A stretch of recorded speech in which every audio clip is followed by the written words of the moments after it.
And welcome to Member Solutions webinar, partnering with PTAs, PTOs, and local schools to grow your martial arts business. We're happy to have Mr. Brett Lechtenberg on the call with us today. Brett is the CEO of Personal Mastery Martial Arts. He is also a nationally recognized expert on business and personal development, as well as the author and creator of Effective Goal Setting for Entrepreneurs and the Anti-Bully Program, A Common Sense Guide for Families. He is here today to share his proven to work tips on forming successful partnerships with parent-teacher organizations and local schools.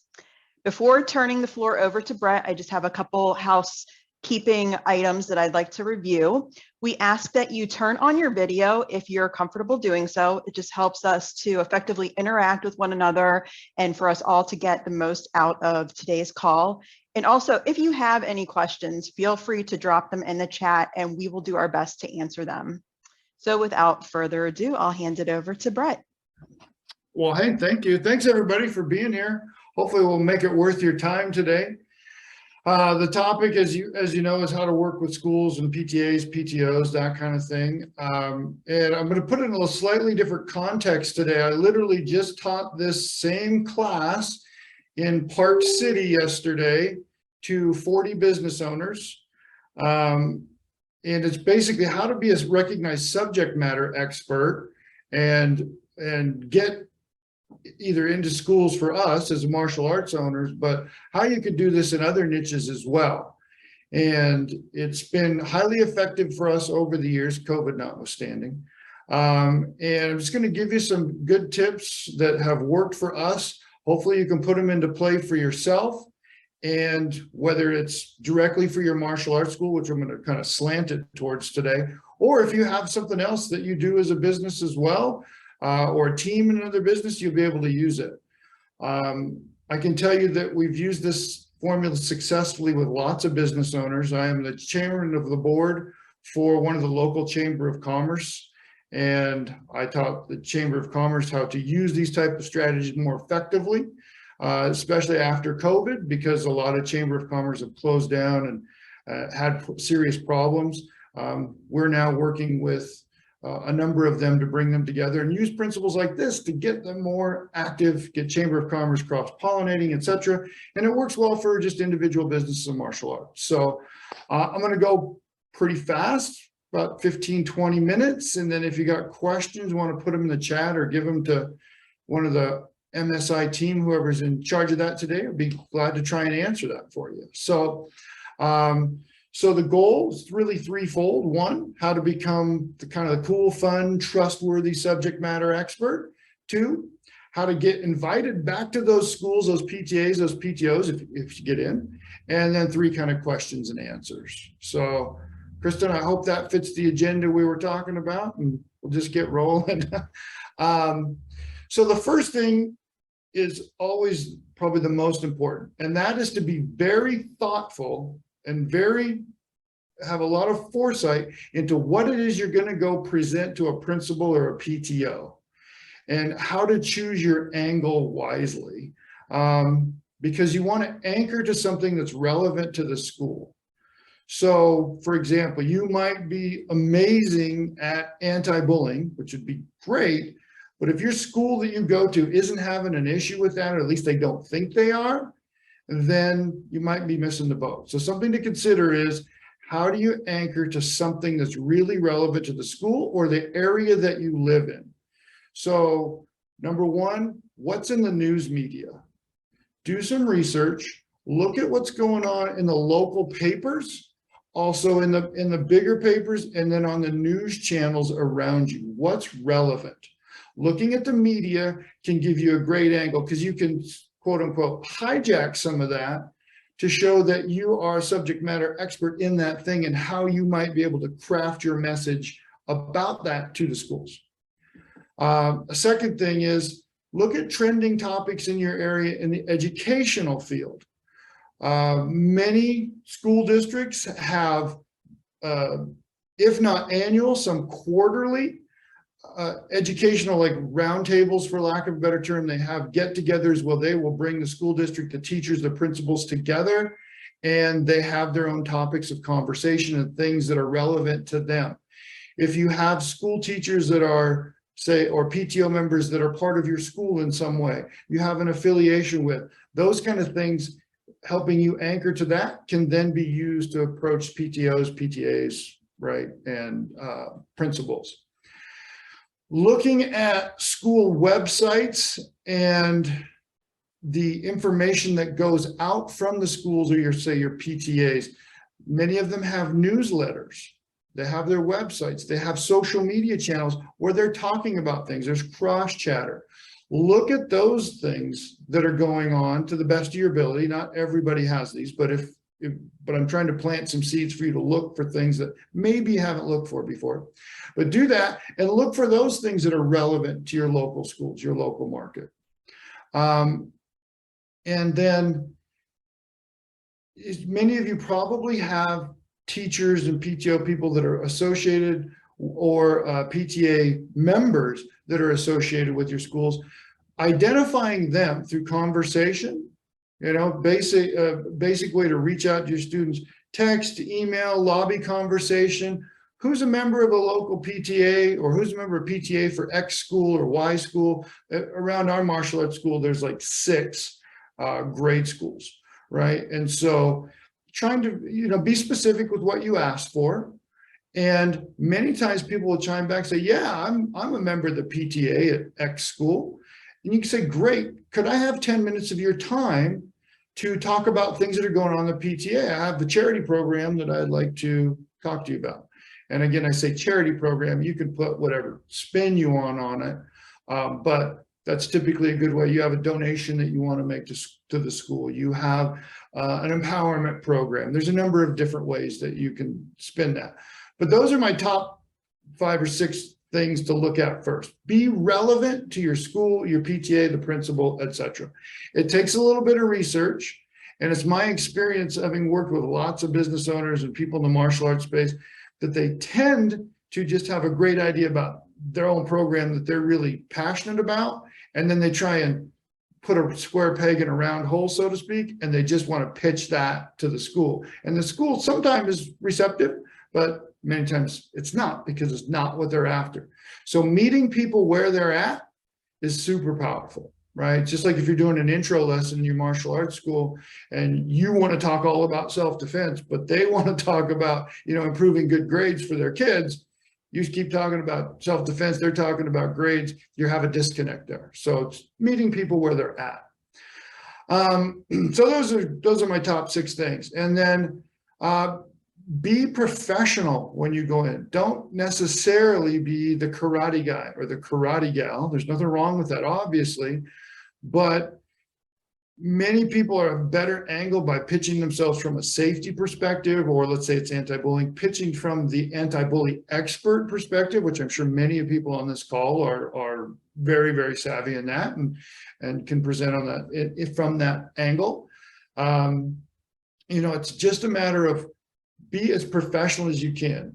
There's definitely not saying in any way, shape, or form that you don't want to represent yourself as a martial arts person. Just don't necessarily have to represent as that's the only thing you do. Again, square peg, round hole kind of scenario. It's important to remember, as I think everybody here understands, martial arts has a great reputation in some venues, but is looked at by some people as violent or aggressive, and so we don't want to give that perception. I found it to be very hindering, especially to school principals and PTA who don't know what martial arts is about. So, and on that same line, make sure that the correspondence that you use is very professional. Have good graphics, use nice paper, high quality photos, and then have someone proofread your material and give you feedback before you start to use it or send it in. Because some of the best ways to get principals or PTOs to respond to you is to do the old Dan Kennedy method. I still found that it works, the Kennedy Glazier stuff.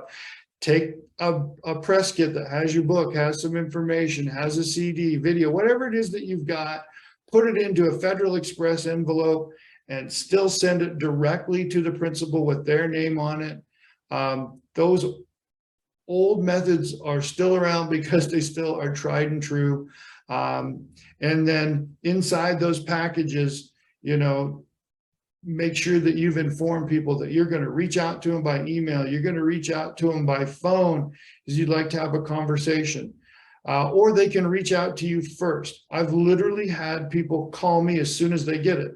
I've had people, of course, on the opposite of the spectrum, wouldn't give me the time of day, wouldn't answer a call, wouldn't return an email, nothing. So you'll get all sides of the spectrum, but it's really nice to have someone calling you, say, hey, we want to talk to you about coming into our school or into our business or whatever the case may be.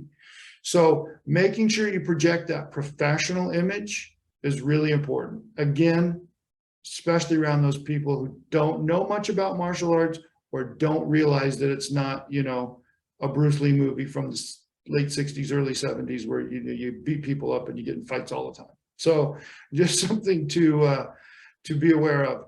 And then when you say you're going to follow up with people in those emails and the things that you put in those presentation packages, be sure and do it and be on time.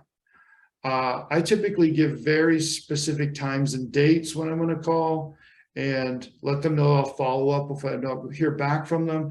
You're setting the tone, and it usually helps bridge the gap with people. And then another thing I found to be incredibly powerful was be specific with your ask about time. These principals, PTA people, especially principals, I should say, they're really pushed for time. And so don't ask for more than 15 minutes. Be ready, get in, do your presentation. If they like what you're saying, they'll invite you to stay longer. So you should be prepared to go deep, but just ask for 15 minutes to get your foot in the door if you haven't met with someone. If your presentation's good, they like what you have to say, again, many times they'll either ask you to stay longer, because they typically will do, just like all of us, if they like something that they see, they hear, they want to know more. Or they'll schedule another follow-up time with you. And this day and age with Zoom and things, it's even easier than it's been before. So definitely some things you can do that. And when you're in those presentations, as much as possible, speak like an educator. Again, meeting them where they're at. When you talk about learning models, learning rates, interactive classroom environments, how to make things fun and not scary, you're speaking a teacher's or principal's language. They want to hear things like that. They want to know that you know how to teach.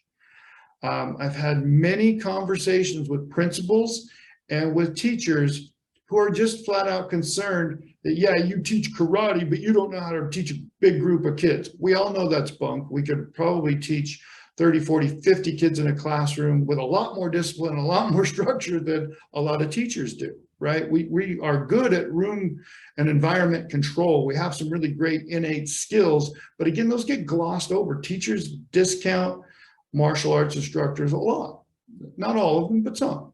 So when you can speak a teacher's language, principal's language, you're much more likely to be able to get more than just your 15 minutes, to be able to get seen as an expert. So another thing, kind of a tip, is I always recommend to people that you speak from your experience and have some stories lined up of how you had things that went really well, large groups, and also how you turn things around. And things that, maybe a seminar that kids got a little unruly, and how you used focus anchors and flow triggers and other things, whatever it is that you use, and brought them back in and turned it into a real success. Being able to have some stories and be able to selectively implant that stuff within a conversation can go a really, really long way. So just food for thought. And I'm always an advocate of really speak from influence, not persuasion. There's a big difference between influencing speaking and persuasive speaking. Being good with that can be a very powerful tool on your behalf. So that's a little bigger topic than we've got to deal with here, but you can look that up and understand how to do that. Sorry, some people are messaging me trying to get the link from me for this webinar. So anyway, so some things there. Now, when asked about your presentation material, we already kind of alluded to this, have high quality samples. It's very common that a principal, for example, may want to see your class outline, may want to talk about the way you set up a room, what the room structure is going to look like, the visuals that you use. Are you going to bring in posters? Are you going to write things on a whiteboard, etc.? I typically try and address that from the beginning, because if they know you're going to use a whiteboard and you're going to bring in some class outlines and stuff like that, you're already speaking their language. They tend not to ask that as much. So lead from the front with that type of material, with that type of language. You have a better opportunity to get in with the principals, in my experience. Talk about things about, again, a few other points when you're talking to the principal. Empowering children, how you're going to do that. Increasing learning rates. A lot of the things that we do in martial arts, as you all know, I know I'm preaching to the choir, but stimulates left and right brain activity, hemisphere activity, up and top and body hemispheric connection, all those kind of things. So we know that it increases learning rates. How you're going to improve communication between parents, teachers, and the students, especially for things like bullying. There's a huge communication gap, as I'm sure everybody here is aware of, you know this, between how that information is talked about, and there can be a lot of stress and frustration. But if you can speak to directly how you're going to improve those communication channels, you've got a much higher probability of being able to get in. Talk about how you're going to elevate creativity, problem solving, mitigate stress and anxiety with what you do. Those are all big buzzwords that teachers, principals, PTAs are looking for. In fact, lots of people are looking for. Last thing I read, 42% of people in America are estimated to be suffering some kind of anxiety. We have some really interesting things that have happened because of COVID and the way people are handling stress and dealing with stress. So being able to talk about those in a professional manner gives you an advantage. Now, I laid these last two for the end on purpose, but because make sure that they understand that there's nothing violent and they're not going to make physical contact. Again, nothing violent, no physical contact. I found those to be the two biggest things right off the bat that principals, PTAs were concerned about. So again, they're not at the end because they're not the most important. They're at the end because recency and primacy are two important keys of learning. And so recency is non-violent and there's no contact. That'll be a big deal. And then another way that we found to be really good was to volunteer to do something as a test, whether that's going to do one classroom, do an assembly on something that you're really good in, volunteer to do something to show your skill. Even if that's go into the teachers meeting and do a 15-minute presentation where the teachers get to interact just like the kids. I did that once, and it was the only time I was ever asked to do it. I only got asked to do that once, but it went really well. They instantly scheduled us in, and we trained the whole school. We were in that school for 2 years. So, so that's that topic. Next, ensuring that your presentation materials and what you're doing and what you're talking about match your persona. Your personal brand, not just your school brand. Your personal brand, super important. As soon as people look at you and make a determination whether or not maybe you're someone to work with, typically somebody from the school is going to start looking you up a little bit. They don't typically do a deep background search, background check, although I have definitely done things where I had my background checked in advance and I included it in the presentation. You can definitely do that. There's nothing wrong with that. But once you're on somebody's radar and they're looking for a subject matter expert, they start to look in some very specific places. It's not just schools, it's other businesses, right? Google, YouTube, Amazon, to some extent LinkedIn, depending on what you're doing. Those are big keys that people will look at. They'll typically do a kind of a cursory look, but if you've got a book on Amazon, you've got materials on YouTube, or you've got maybe 2 or 3 playlists with 10 videos of you talking on whatever the subject matter is, that can go a long way. to helping people, to helping them make the decision about you, I should say. And the fact that your personal brand matches your school brand, really important. There's nothing worse than I've had people come back to me and say, yeah, they love my business, my website and stuff, but then they got on my Facebook feed and found pictures they didn't like or took some comment out of context. We've probably all experienced or seen people that have had this happen to them. Cancel culture's become very big. So just don't let that happen to you.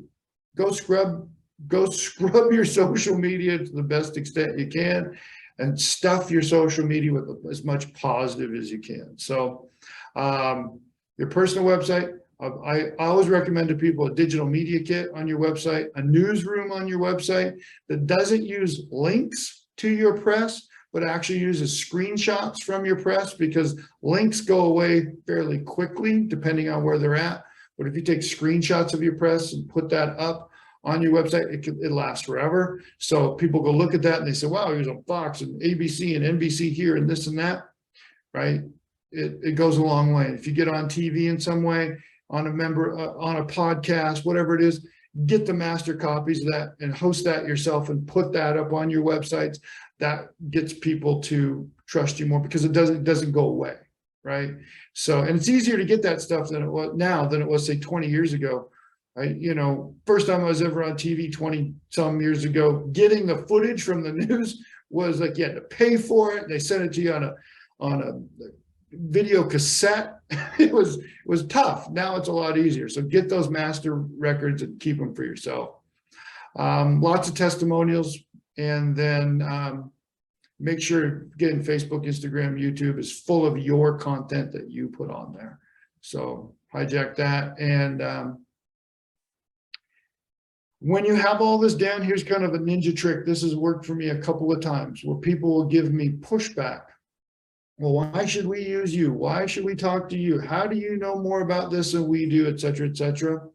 The phrase, Google me, if you've done your work properly, is very powerful. I literally, every time I do it, people go, what?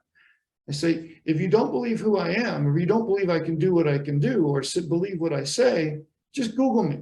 See what other people say. See what's on the internet. It has never failed to get me the result I want. But again, very diligent and very precise about what I was trying to do and who I was talking to. So now let's talk about how to follow up and get invited back. So we had very good luck. Once we got into the schools, being invited back on a monthly basis, this was the best thing that we ever did. As a part of the program, when we did our anti-bully stuff, we said, hey, we'll come back if you like, and we'll help you customize some leadership programs, some leadership material in the individual classroom based on what the teacher in each individual classroom wants the most. Now, first, that sounds kind of daunting, but all the teachers pretty much want the same thing. And there's usually only 2 or 3 things. They want their kids to turn in their homework. They want them to raise their hand. They want them to have some basic civility things. And so just help them craft a little program around that in their classrooms. And then you go back and once a month and give them awards based on what the teacher wanted, and give them an award. And there's a lot of programs already out in the market. Some of you probably have your own, or created your own. Awesome. Go back in and give them a leadership award that comes with a free gift of some type of martial arts training, whatever that might be for you, whatever you're comfortable with. There's no one thing that's necessarily better than the others. It just needs to be sincere. It needs to be anchored to what they want. It needs to be legit, right? And there's no hacks, right? Hacks are for hacks, period. There's no hacks, there's no shortcuts. And money is always the byproduct of doing the right thing. And so putting these simple things into practice can, if you do the background work, the research of what's going to get you in, what's going to anchor to you, and then have the material up, professional presentations, etc., it's always a benefit. I've never seen it go negative for any way. May not get into every school, and you're not going to. You're not going to get into every PTA. But at one point we were in, I think, 6 schools at the same time. For 2 years, we didn't spend a single penny on marketing. We simply went back into each school 45 minutes a month, and they sent us students every single month for a couple of years. And so it was pretty nice. I mean, we made a lot of money, but did a lot of the right thing first. So that's pretty much what I've got. Hopefully you'll find some benefit of that. I'm more than willing to share this outline, give it to the team at MSI so you can have it, answer some questions if you, I don't know if Kristen or whoever might have got some questions. I'd be glad to answer those, but we're kind of at our half-hour mark, and hopefully you can put some of this to work for you. Awesome. If anyone has any questions, they can drop them in the chat, or if you're comfortable unmuting, you're free to ask a question live. Sure.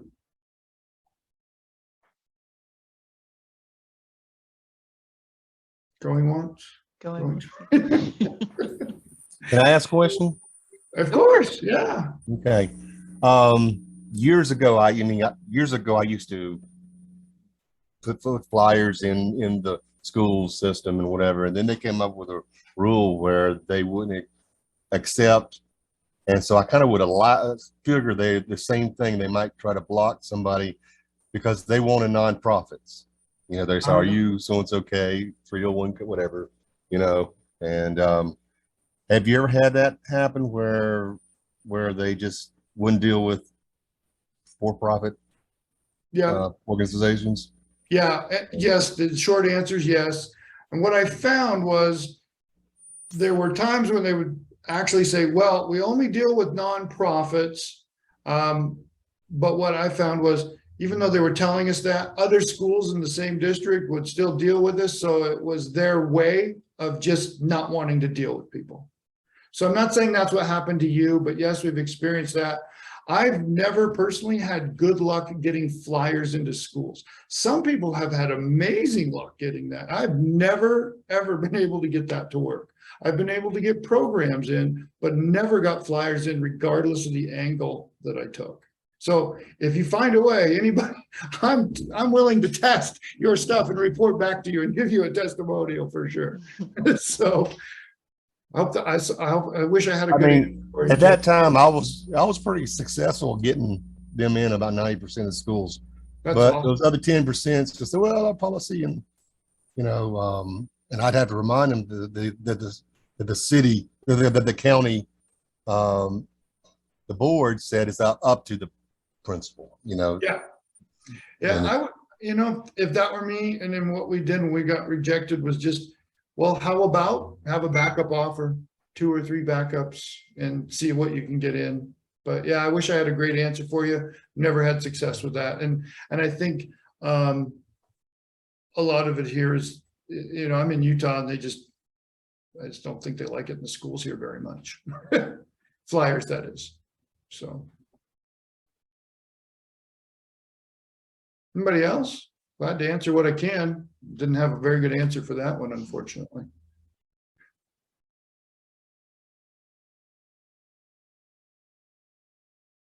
No, dead air. Okay, well, if that's it, I want to be respectful of everybody's time. Kristen, if you want me to send you this outline, I'm happy to send it to you if that works. Yes, please. That would be great. Anybody wants it. So anybody can reach out to me, and I'll be glad to answer your questions. My email is really easy. It's brett@brettlechtenberg.com. Just drop me an email. I'll answer whatever. If you need to get on a phone call, I'll do that too. So not a problem. Awesome. Well, thank you everyone for attending, and thanks Brett for your time and your awesome tips and advice. We are recording this webinar, so tomorrow you'll receive an email with the recording along with some back to school marketing and planning resources, and I'll include the outline that Brett will provide. So thank you for that, Brett. And thanks again for the awesome presentation, and everyone have a great day. Take care. Okay, thanks. Bye-bye. Bye. Thanks, Bye, guys. everyone. Thank you.